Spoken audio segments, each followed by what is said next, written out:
Hi there. Thank you for joining me for another episode of Between My Therapist and I. My name is Lily Smith, and I'm a licensed clinical social worker and the owner of The Traveling Therapist. I'm going to be talking today about a subject that I don't actually hear about often from other therapists. I think it might get talked about in different ways, bits and pieces here and there, but I like to look at it from a whole, just like a whole perspective. And that is unspoken social contracts. And in specific, we're going to be talking about today unspoken social contracts between you and your partner. And this can be also talked about when it comes to you and your friends, you and your family members, you and your children. So if you like this topic, feel free to leave me a comment. If you'd like for me to expand on it in other areas. Today, we're going to be talking about you and your partner. And I'm going to define what do I believe to be a social contract between two partners. Number two, I'm going to be talking about how it can destroy the relationship between you guys and how you're just not even aware of how you are using it. Honestly,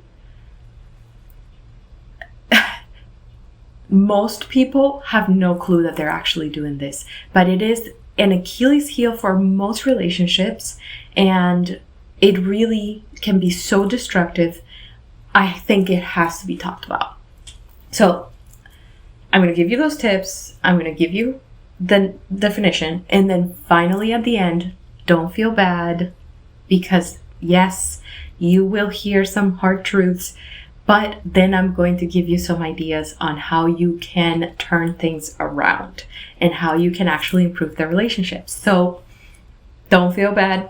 There is light at the end of the tunnel. And I really do believe that this is going to improve the health of your relationship with your partner. And I actually recommend that you go ahead and share what I'm talking about with them and see if they are guilty of putting you in an unspoken social contract in the relationship. And that might be one of the reasons why maybe you guys are not working out. Leave a comment if you want to give feedback, if you want any suggestions, any ideas.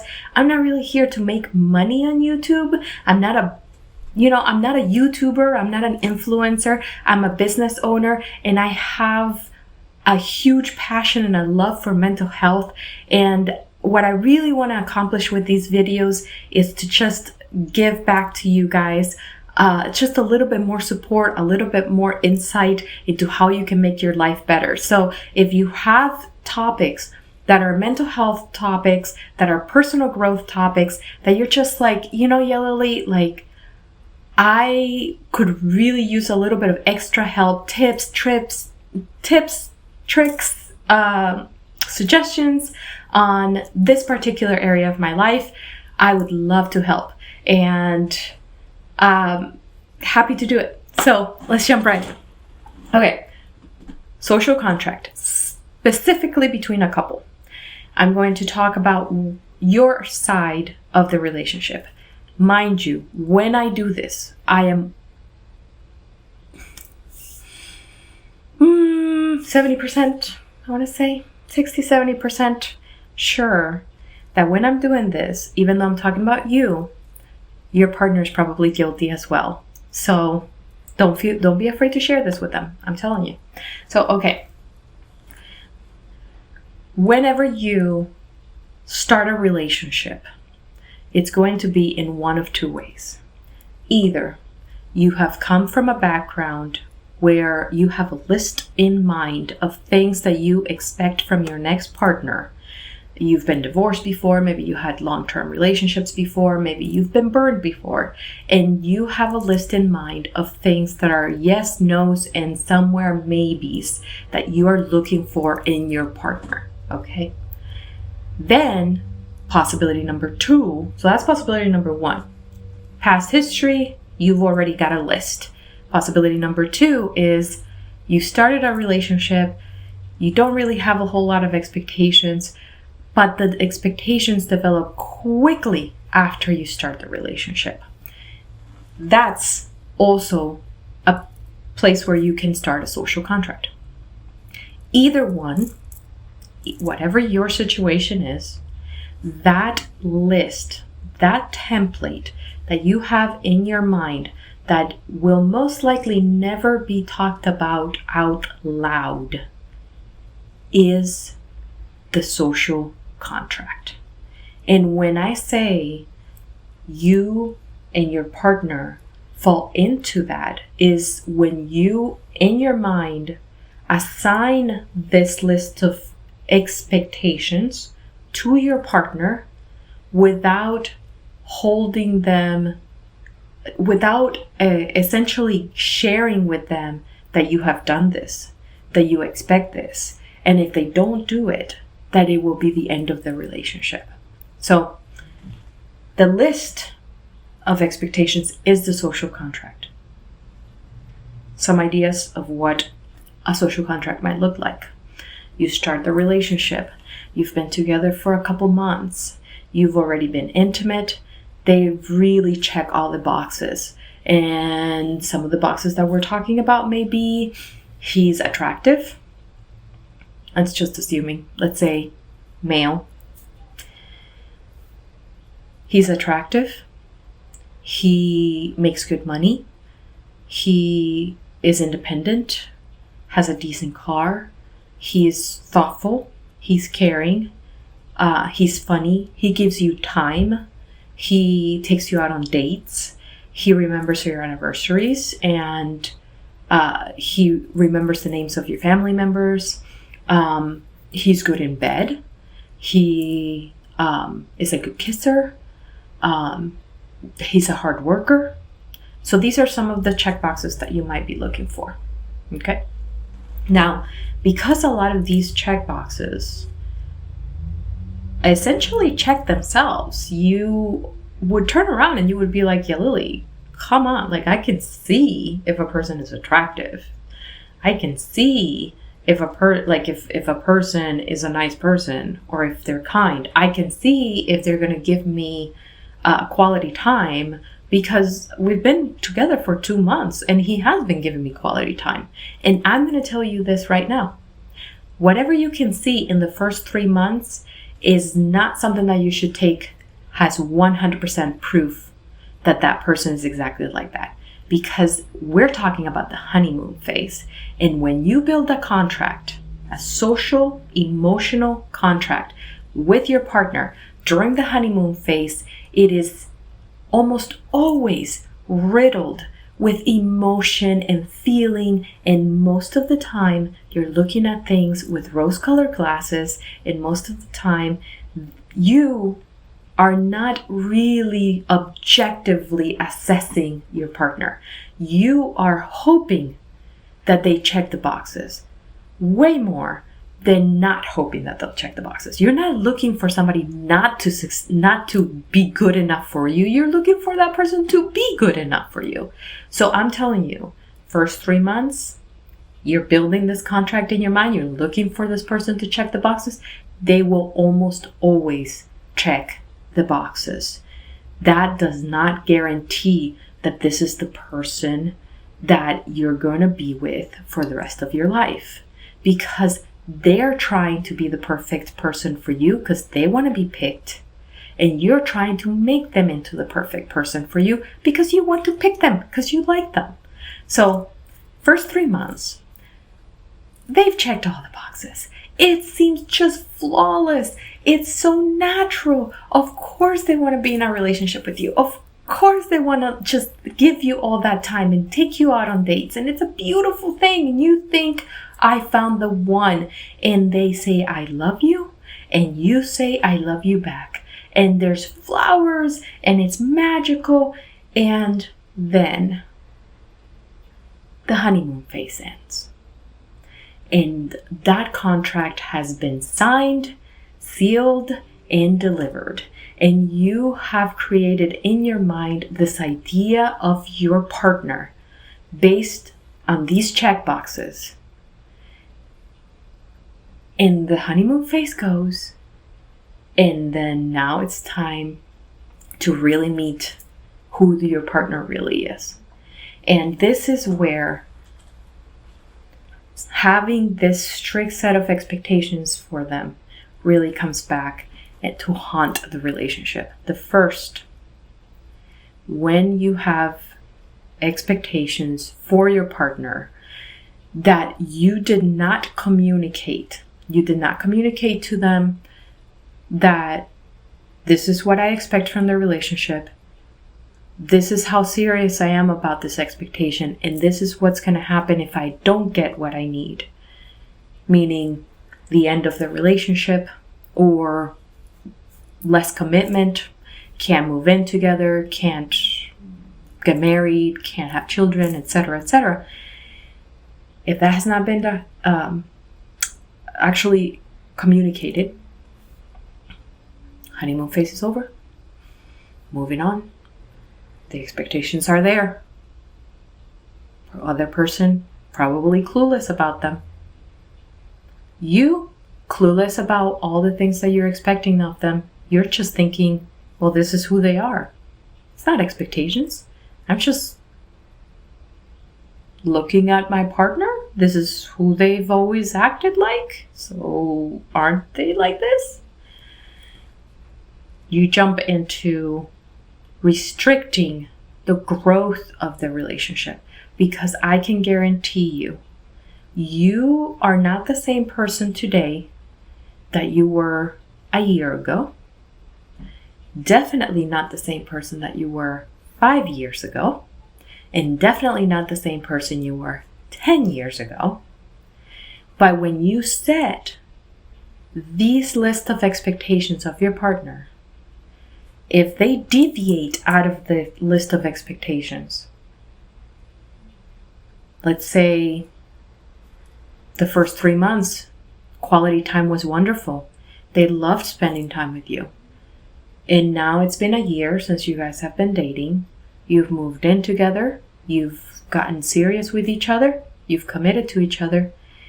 Well, every time he walks in the door, all he wants to do is just take off his boots or take off his clothes, change into something comfortable, and get in front of the TV.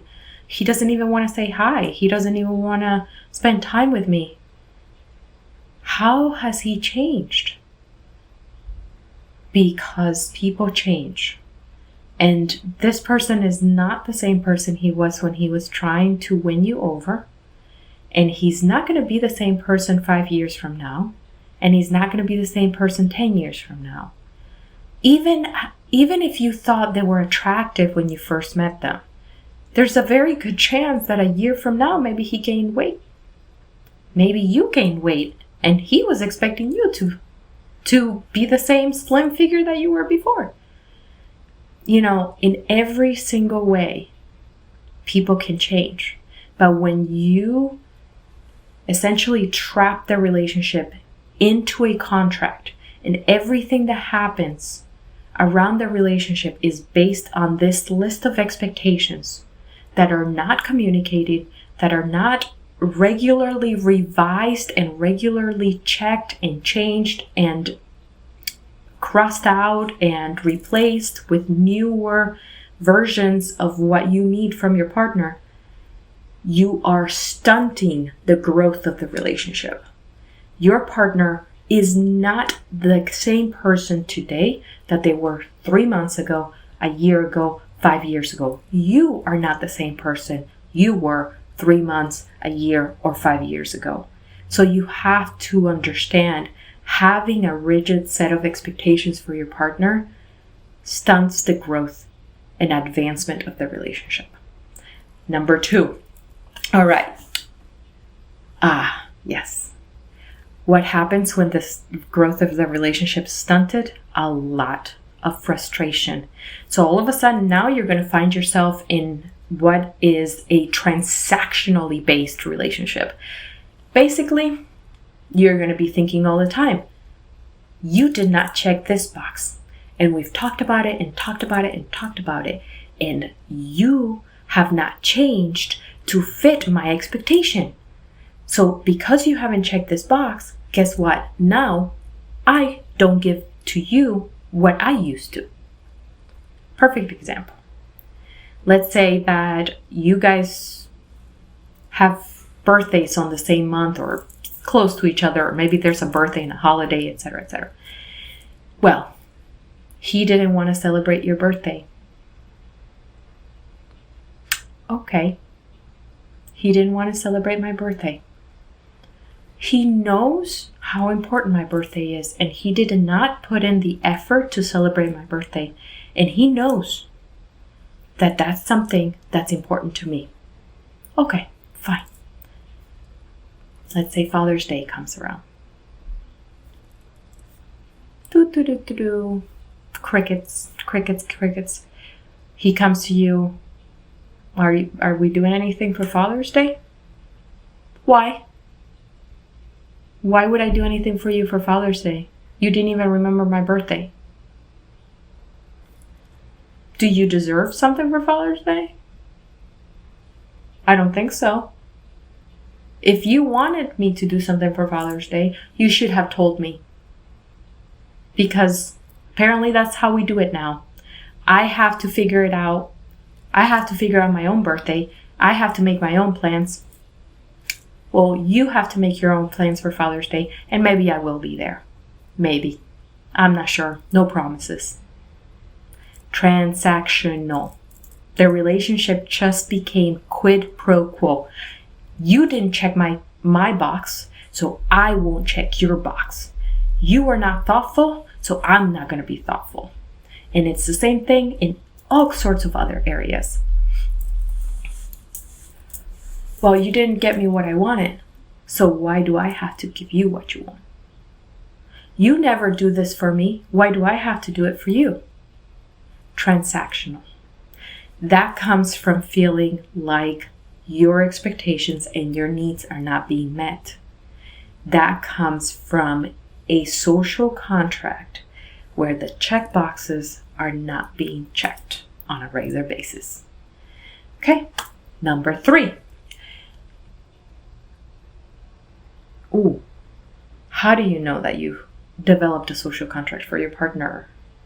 How do you know it's going very wrong? If you find yourself saying the following: I would have done it for you.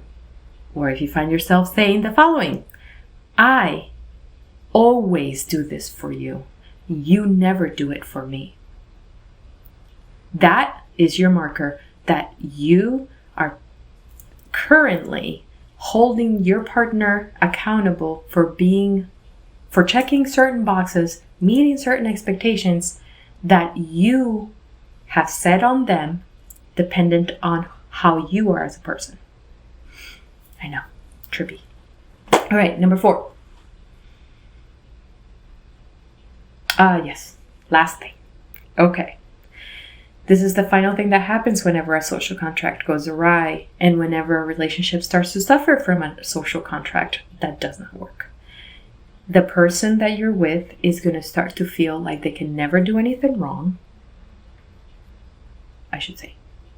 They're going to start to feel like they can never do anything right. Like they can never make you happy. Like they can never satisfy you. And you're going to start to feel like they don't care enough. Like they never cared.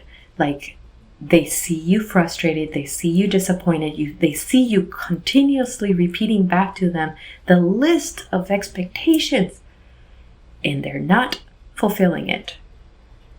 And you're just like, they don't care. They just don't care. That's the 4th part. Whenever you get to that point, you know the relationship is in big trouble. So, okay, how do you get yourself out of that toxic cycle? Okay, so you've developed a social contract, and oh my God, that was a big mistake because now our relationship is so transactional. If I don't do this, he doesn't do this. If he doesn't do this, I don't do this. And we feel like strangers to each other. It's quid pro quo left and right. Everybody's angry. Everybody's disappointed. Nobody feels satisfied. And I need to get the heck out of this cycle that's killing us.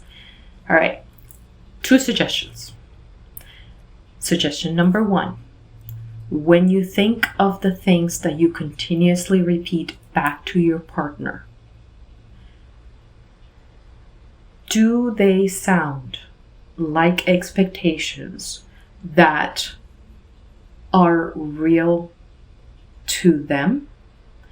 They fit their personality, or are those expectations more based on your personality? And I'll give you an example.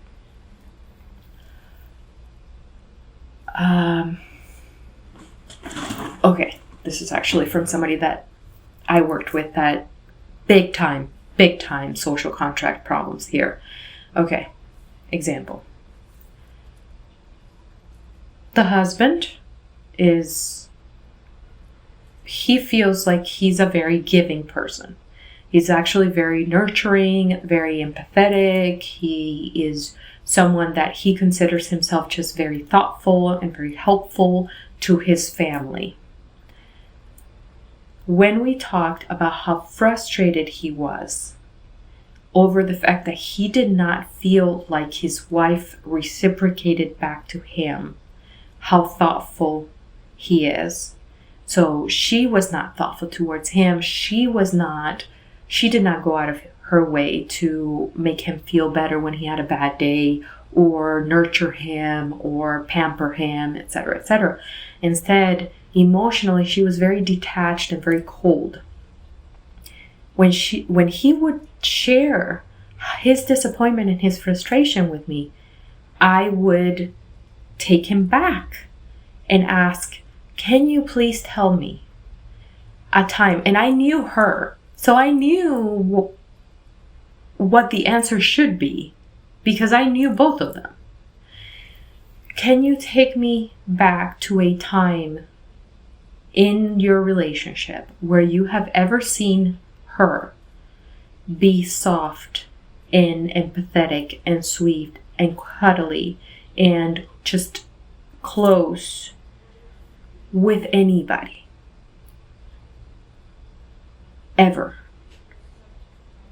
And the only thing that would come out of his mouth when he realized, because he couldn't deny it, the answer was no. He's never seen her be that way with anybody, not even her own children. The only thing that he could do to defend himself was, well, I do it for her. Why can't she do it for me? That is the first thing that you need to really, really, really think about when you're trying to figure out how to get out of the toxic cycle that a social contract, a mishapped social contract creates with your significant other. What you need to think about is, if I set this expectation, in this case, if I expect my wife to be loving and caring and empathetic and close and cuddly, is this real? Is this normal to expect this of her? Or am I warm, cuddly, and lovey-dovey and empathetic and hoped that she would be more like that? But I know that she's not. And so I have to set my expectation based on the fact that I am not with someone who is like that. So I need to go and find other people in my life that will be supportive of me in that way. So maybe your children, hanging out with them and getting hugs and kisses and lovey-dovey from them, your parents, your siblings, etc., etc. But not her in that way, because that's not who she is. So stop. Think about what you're expecting of your partner. Do you have concrete evidence, long-term evidence, that that is something that they can accomplish for you? Or are you setting them up for failure by thinking that your wish is actually an expectation. Number 2, when you think about the social contract, are you communicating to your partner clearly what your expectation is? And are you setting boundaries that are healthy and consistent?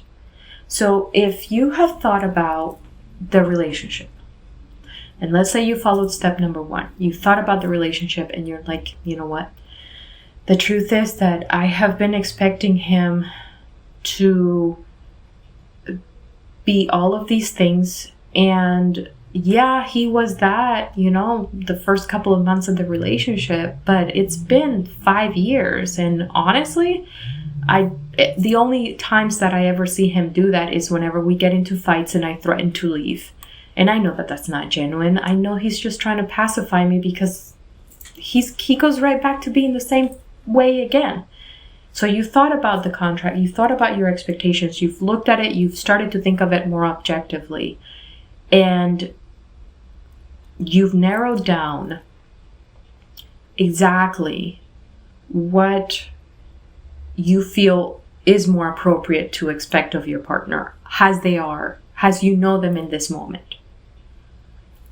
Stop, communicate it to them, share with them. Say, I used to have these expectations of you. And the truth is, I've come to realize that that's not who you are. But these are the things that I do find about you that help the relationship and make me feel good and that I love. Same with, here are some things that I really think that I could not live with if there isn't a change. And you give them that list.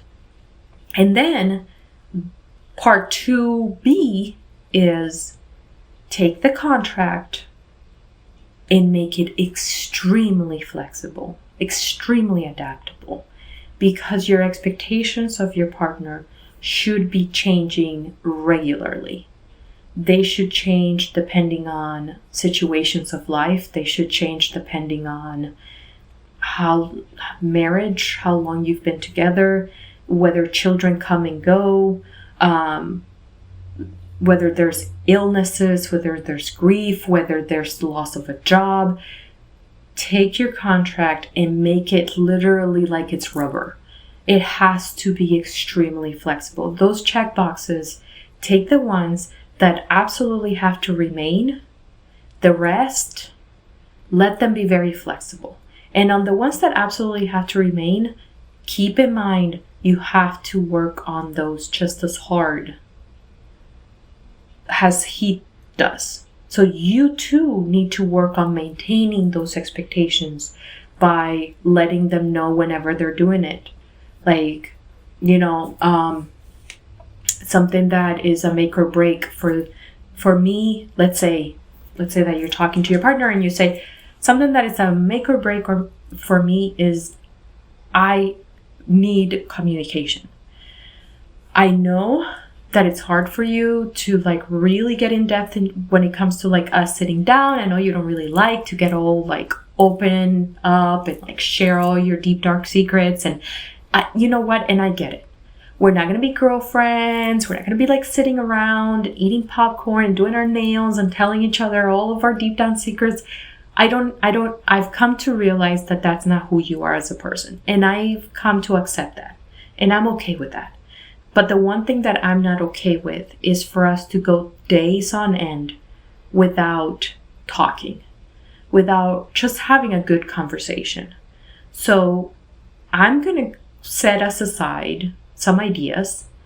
I'm thinking date nights. I'm thinking maybe a glass of wine and kind of hanging out at home, putting some music. I'm thinking going out for a walk or down to the beach, whatever. I'm going to come up with some things and we're going to do every couple of weeks. Let's go let's do something, or let's stay in and turn off the TV, turn off the cell phones, and just be together and just connect. Because I still do need to talk. I still do need to want to connect with you on an emotional level. But I know that it's not an everyday thing. I know that it's not, hours and hours and hours of conversation. This I need. And work on that. Encourage that. If they actually show up for the dates, if they seem excited to do it, if they do a good job, tell them thank you. Give them a kiss, give them a hug, give them appreciation. Whatever you understand that they receive as love, do it. Because it's just as important for you to work on that contract as they are. And finally, how do you know if you are not checking the boxes for your partner's contract? First, do you hear them say, I would do it for you? Second, are they telling you what they want over and over and over and over again, but you find it really difficult to fulfill it for them because it doesn't seem to make sense to you, or it doesn't fit your personality? Third, do they seem really frustrated with you? Like, do they criticize you? Do they just seem really frustrated, like you're not listening to me, you don't understand what I'm talking about? Like, why can't we just do this? Why can't this just happen? Do they seem frustrated with you? Are they fighting with you about even the littlest things? Those are usually key factors to know that you have been put in a social contract and you're not aware of what the expectations are of you. And at that point, you sit with them and you say, I think that there are certain things that you expect of me as a person that I'm not aware of. Because you keep bringing up these things that I'm supposed to be doing that I have never done. I don't have an interest in doing. But they seem to be important to you. And I'd like to know, is there more? Like, what are the things that you expect of me as a person? And I'm going to be honest and tell you whether I can meet them or not, depending on my personality. And if not, can you compromise? Can we come to a compromise together? And that's when you show them this video. Well, short, sweet, and to the point. That is a social contract. That's the pros and cons. Are there pros? There are some pros, actually, but I don't have time to tell you what. Even the pros sound a little bit like a con, to be honest. But anyways, this is on relationships specifically. If you want something more like friends, like family, feel free to leave it in the comments. If you have any other suggestions, feel free to leave it in the comments. But for today, thank you and have a wonderful day.